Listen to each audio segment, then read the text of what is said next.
Nice. And it's interesting, when people say that when you get what you want, you forget all your dukkhi. Yeah. All your dukkhi is forgotten, and you do forget, because the one thing that you wanted, the one thing that you asked for, and you suddenly received it. You forget all those nights of crying for to sleep. You forget all those nights of hopelessness feeling and feeling like a failure. You forget it's all gone. In a heartbeat, it's all gone. Until your brother asks What you you've got now is another kid bring it back still up. giving you sleepless nights, still crying. It's just not you. That's His it. name is in the video. name is in the video. Right. But you just deal with the problem that's in front of you, don't you? And kids bring with them a lot of challenges, so you just constantly deal with them all the time. I do try to make myself remember what we went through to get them, because I don't want to forget, because it's formative for you, right? Not for them. Your journey. I'm sure there's days as well where things get difficult and you just probably have to take a step back and think, like, we went through all that to get to this. It's really not that bad in the grand scheme of things. I mean, don't get me wrong. There's days when you think, this is fucking hell, what have I done? There's days where you say, where do I get a refund? Refund kitin milda. Barcelona Well, one day the kids are going to listen to this, careful. They know. Well, that was actually my next question. At some point, when they're of an age when they can really understand the gravity of what you've been through, will you explain, this? Yeah, the egg donation, everything. Yes, we'll be quite open. It's not a secret. I didn't specifically mean that. I just meant the whole, that 8 years, man. This is a big emotional thing for them to know how special life is special, right? And we say that, and but like you said, there are people who just become pregnant so easily, and then for other people, it can take a long time. So I can remember vividly at Balkeet's wedding, someone saying to me in the kitchen, "Don't you want to have kids yet? Then you've been married for 7 years." And I remember just thinking, "Bitch, you have no idea what we've been going through." Yeah, what we've been going through behind closed doors, and it's the when they ask you, "How many have you been married now?" And you're like, "Oh, no kids." Like, what do you think the reason for that is? And and I remember saying to her, "I can't have children," and just shut the conversation right down. Right. And that was because at that point, I remember going with the storyline. You said you went through a really tough period, and you just said, "I want a break." That's probably hence why you may have given a reaction like that, saying, "I can't have kids." I've never probably thinking you can't have kids. What did she say back when you said, "I can't have kids"? She goes, "Oh, you probably don't want them. They're quite hard work." And I'm just like, well, no, there are lots of reasons. I just didn't want to deal with that.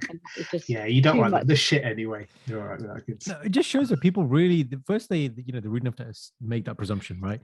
And then they're not emotionally ready enough to be able to handle a conversation. If you said, "I can't have them," and their response is, "You probably don't want them," that's even more appropriate than the first statement. It's just like, but also it's probably them being flustered from having someone say that, because normally They you'll give an answer back Yeah, saying like, "Oh, what do you say now? Not yet, Halini, there's other reasons," but they probably didn't expect it to say, "I can't have kids." They're like, "Shit, every time I've said this to someone, they never said that to me," right? So because it takes balls, man. Like, But people forget takeaway. Go on, carry on. I'm gonna say my takeaway for this is that when you see couples who haven't got children, just keep your opinions to your fucking self. No one wants to hear what your thoughts are on this. No one wants to hear about which bar to go to, or where you should be going, or lay with your man 3 days after your period finishes. No one wants that. Unless they ask for the advice, unless they say, unless they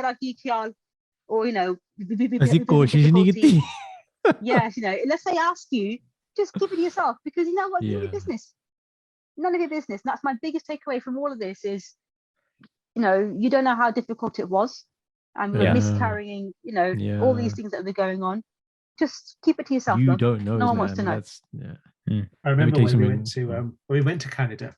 We went to the Yukon first, and then afterwards we went to Vancouver to stay with your relatives. And then your uncle gave us his car. We went to see a few relatives.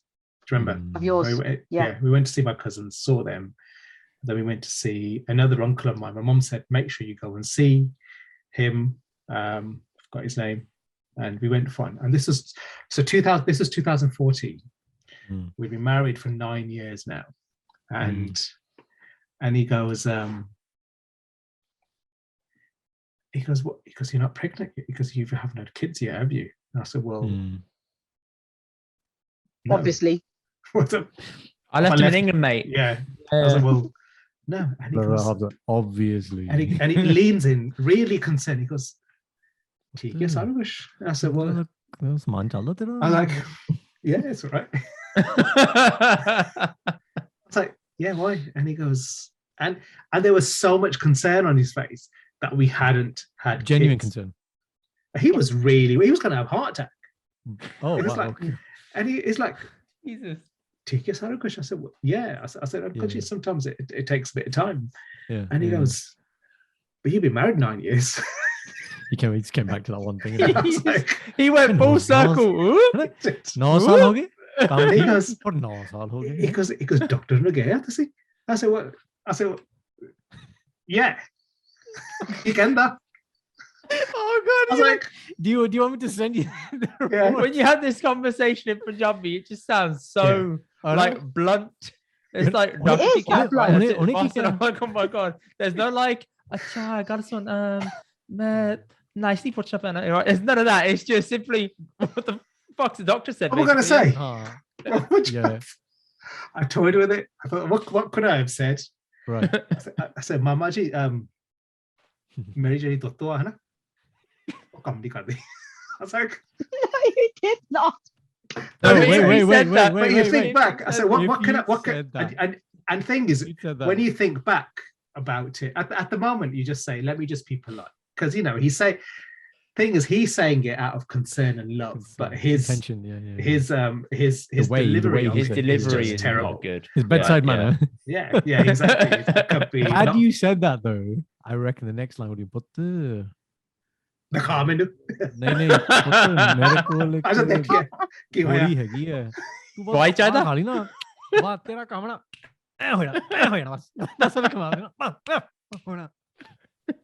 I can't tell you what people used to call him. He got. Yeah. No, you can't dip it right now. You can't say that. Okay. Off air. Yeah. Yeah. Okay, don't put this in the podcast.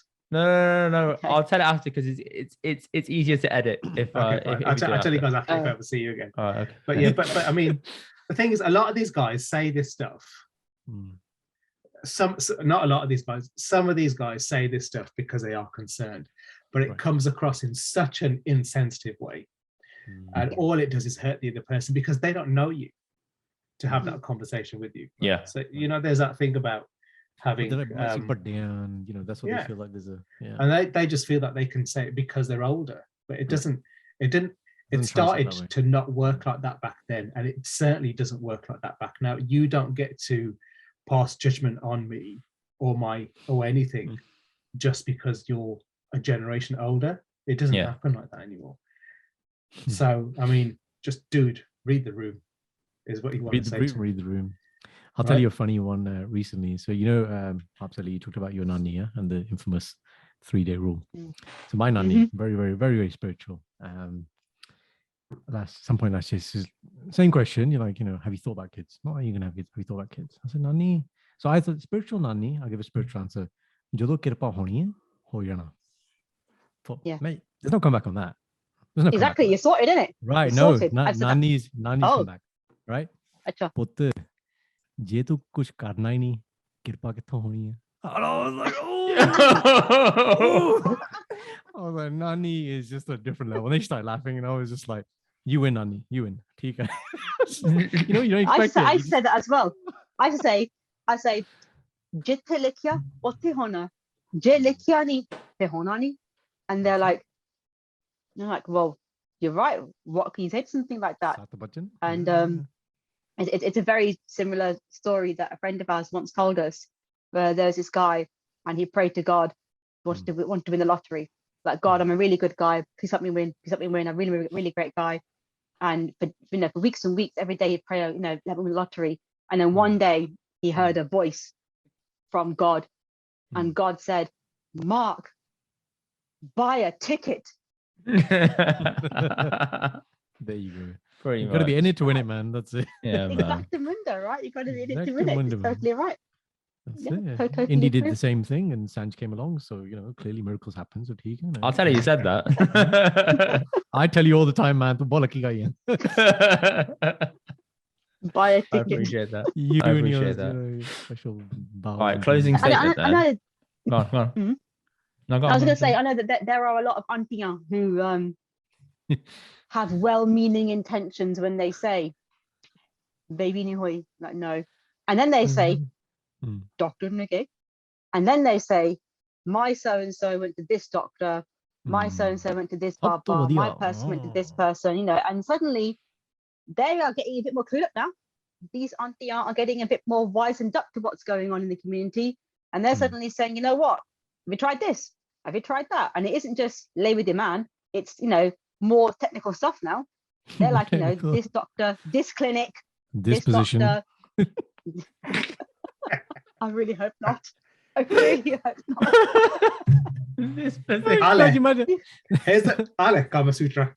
Yeah, I was gonna say Kama Sutra. Go gaya. But tu scent kara na scent paya kara seek kara scent. Get rid of that lavender on the pillow. Yeah. We forgot to mention seeing an IVF consultant in India. I had a panic attack there, more or less. I can imagine. Okay. Fucking hell, man. Oh, why did you do that? Because your mum took us there. Yeah. He's like, that's the answer. Oh God. We were told. We went. So we went. So for Harpreet's wedding. Oh God.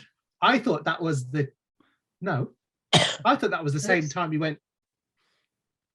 Was that in 2012 then? I thought it was 2014. This is what, wedding shopping you went for? No, I thought it was the time. I don't know. No, it was so that trip to Amritsar in India, 2014. Yeah. Your mum was brilliant because she got there and she took us on a tour of all the little Gurdwara in Amritsar. It was phenomenal. Like really back alley Gurdwara with a lot of history. And some Gurdwara that have completely been forgotten and just looked after like one girl. And on that same day, she said, "We'll go to a clinic." And this clinic was, oh my God, it's like full desi or? It was, I don't know, I can't even describe it. It was you walk in, there's like a little bucket on the table that's barely doing anything. It was like a full-on clinic. It looked clinical. And full waiting room. It looked clinical for India. It looked like clinical. Oh right, okay, fine, yeah. And you go there, and we went in, and there's a massive waiting room full of a lot of people who were there. And we go in and we see the doctor, and your mum did a lot of the talking. I'm like, I do not want to be here. Right. I really did not want to be here. Yeah. I think she told us she wants us to go and see a doctor, but I wasn't prepared for how hard a sell the doctor was going to give to us.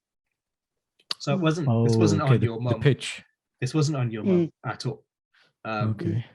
But he was like, the woman took us in, doctor sat us down, and he goes, "What's happened?" And he's like, and Indian doctors, businessmen, professionals do this. They promise you everything. Oh, Sarji, sab ho jana. Oh, 100%. We'll get you pregnant. You'll have hundreds of babies. And it's always hyperbole, isn't it? We'll get you pregnant. Yeah. Well, I was like, okay, we can start the treatment next week. I was like, what? Hang on. Whoa there, fella. Where's the scan? I've just come in to get maybe a second opinion or have a chat about discussing what the possibilities are of getting a second opinion. Maybe you're ready to start injections now. No, this guy is like, we got bache piche tu aa lela. What's ready. Take it.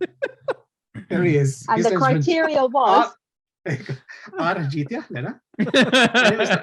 was like, and I remember I ran outside and Harps came up. She goes, "What's wrong?" Oh, and I said, "I don't want this." And I said, and I was like, "What the hell's going on here?" Yeah.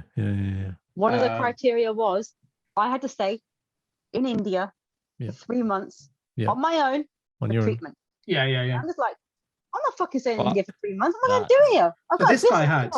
So he had a treatment plan set out. This is the treatment plan. You stay in India for 3 months. Yeah. I was like, what the standard treatment plan? Yeah, it was a cut and paste treatment plan. Wasn't bespoke. Didn't take into account anything. Had done no tests. No past medical history. Didn't ask about your history. Medical history, That's, no problem. But by the way, it's all basic stuff. But by the way, you'll be pregnant by the end of it. Yeah, that's and I just thought, guaranteed. And I thought, I'm in the game of healthcare. I know you're chatting shit. You know what? You could have walked in there, right, and had your whole ovaries taken out, and he would have been like, yeah, no problem. I'm like, wait, what? Yeah, you ain't touching me. I'm leaving. You ain't touching me. I randomly remembered that. And then your mum, and I was outside, and I said, I can't. And I said, what the hell? I can't. There's no way this is happening. I'm not prepared for this. And then Harps had a chat with her mum, and then your mum went in and said to the doctor, yeah, look, you know what? This is not what we came for. See you later, bye. And that was the end of it. So well-meaning stuff that came from recommendation from somebody who told my mum. How so and so went to this clinic. Somebody went to here in India. When you're there, go to this can be hit and miss, I guess, is the caveat. Yes, it's the well-meaning stuff. Yeah. So they, there are good intentions. It's just these people who you meet along the way may not be as well-intentioned as maybe what you would. Yeah, agreed.